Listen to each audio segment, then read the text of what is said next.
Right now, I'm going to have a short talk about Ionic Native versus NG Cordova. Before we get started, anyone here have used Ionic 2, or have heard of it? Yes. All right, cool. So let's have a small recap. So basically, Ionic 2 is an open source SDK that lets you create hybrid mobile applications. So it's simply one code base into iOS and Android. So build once and then deploy twice for each platform. So it's built on top of Angular 2 and the Apache Cordova. So I always think of it as a web application, HTML, CSS, JavaScript compiled into this, contained into a wrapper, native wrapper that is the IPA and APK format. So if you look at the Ionic application, it is still HTML with JavaScript behind it. Alright, so great.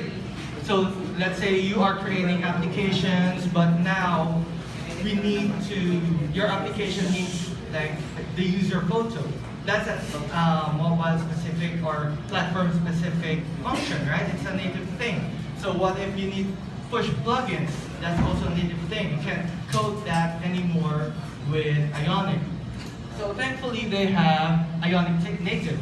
So basically it lets you take full advantage of the features that are natively found in iOS and Android. Okay, so these are commonly used plugins or functions for a mobile application. So camera, push notifications, add mobs, the Touch ID not so much, but it's one of my favorite things to do, mainly because it's so easy to use. Alright, so again, there's a lot of plugins available. And Ionic 2, the team documented everything. So now we can just go to the list and then choose whatever document or plugin we need. This is it. So we have dialogues, Facebook, flashlight if you need them, geolocation, analytics, maps, keyboard. There's a lot of stuff in here that instead of writing your own code and try and make the camera work, there's a plugin ready for it.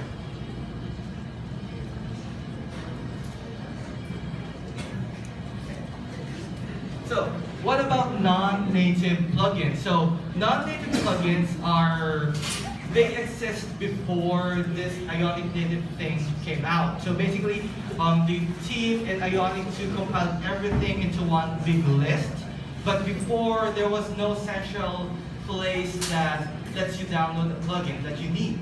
For example, the push plugin there were 3 available plugins in GitHub that I have to try and test each one of them, which one works, which one didn't.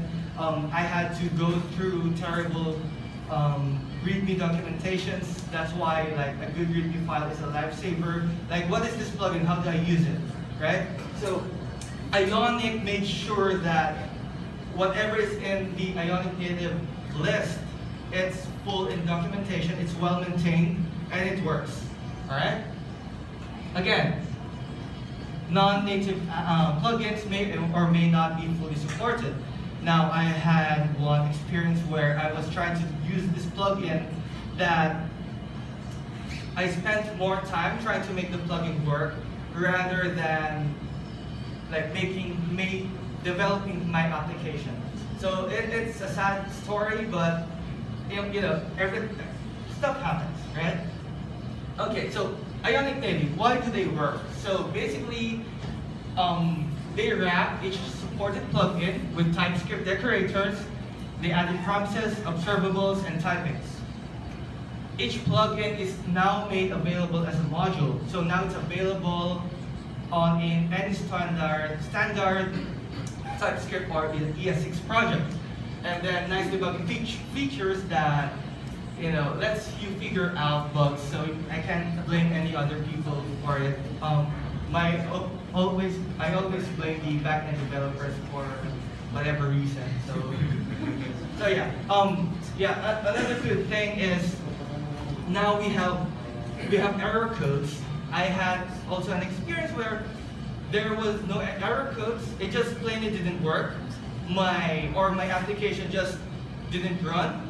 So Ionic Native helped a lot because, for example, this one, I'm not sure if you can read it, but Cordova is not available. It simply means that I have to run the app on a device, right? So this would appear if you are running it on a web browser. Again, Ionic 2 is an HTML, CSS, JavaScript. You can run, you can serve the Ionic project on Chrome.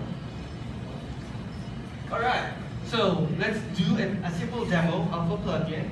Inside your project folder, assuming you have your own Ionic project, it's super simple. Actually, we can like create a different method for that. But this one, Ionic plugin add and then the name of the plugin.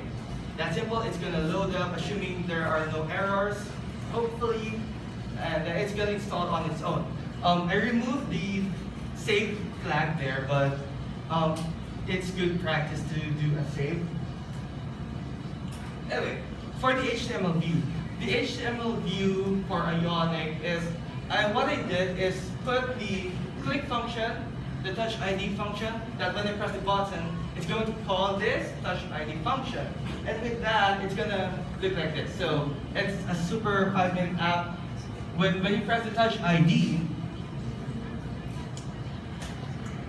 it's gonna run this function.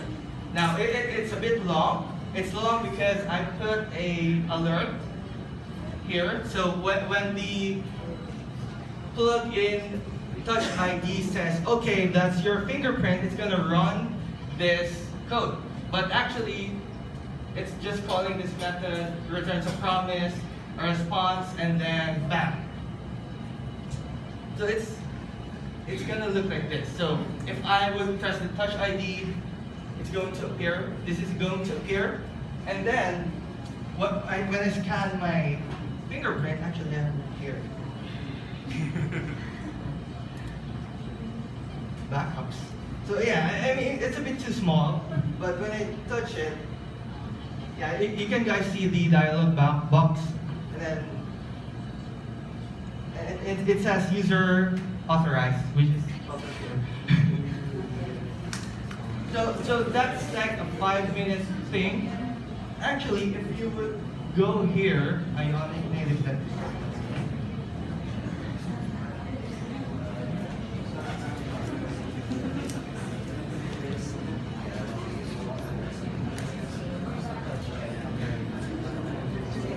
You're going to see that I just copy pasted this code.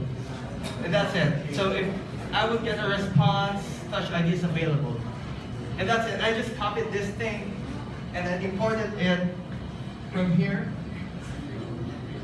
This one, I imported the touch ID. And that's it. I now have touch ID functionality within my app. Now I can, I don't know, restrict purchases. I can now, if you want, we had like an application before that instead of putting in a PIN code, just use the touch ID. And you're done. Actually, that's it. So again, do you have any questions about plugins, anything? Anyone? Like, how is it performance-wise? Like, if you made a large app compared to something natively written, like on the Android, is there much difference between performance or? Yeah, there is. I would say that, of course, the native is going to be faster. Yeah. That's a given. But what we have here is the plugin itself is talking to the native application. So performance-wise, again, yeah, it's slower, but it's still okay. I mean, it's going to be hard to do this on natively, right? So I guess it's acceptable. And can you make it like a downloadable, like an app you actually install, like it's a legit app you can get from the Play Store? Yes, yes. So you can, actually like this one, for the application I installed here, it's gonna come from the Xcode itself. So I would do a build, it's gonna create an Xcode project, iOS project, and then from there, I can upload it. So again, okay, questions? Yep. And what about like emulator? I can use like any kind of this Jenny like an emulator to run the app on my PC. I can use any. Was there like an Iconic emulator, like so I can run the app on my desktop? Yes, you can. You can. With Ionic, you just do Ionic serve. It's going to connect to the local host 8100 port, and from there you can debug and develop as you go. It's yeah. It's good. What do you think are the limitations of Ionic during your development experience? Limitations. I would say. Yeah, I have to wait a bit with this Ionic plugins thing because smart people are doing this. I'm not that smart. I mean, they have the repository. I can edit it. I can check it if it's legit.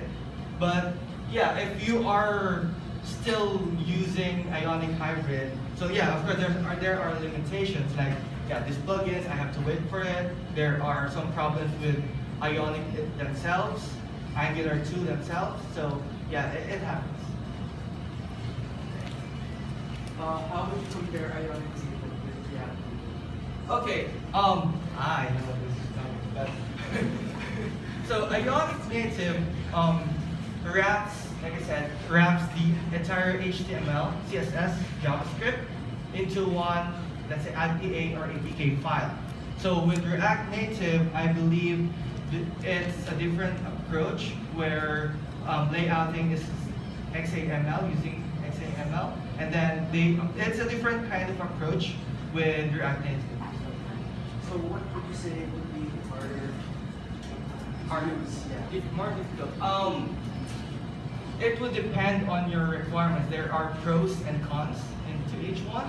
I would say I got into Ionic within like a few months now. It's okay. React Native, I believe there's a bit of a steep learning curve, but I think I would personally go for try and learn for code. Any questions? None? None? All right. Okay.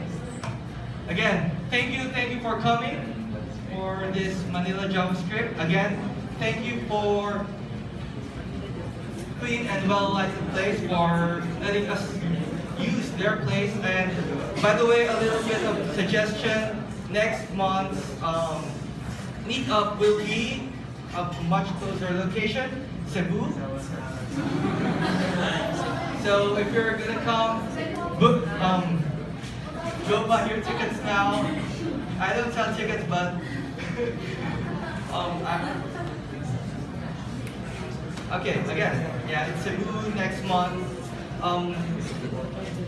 And I think we're gonna have a group picture. Actually, let's go.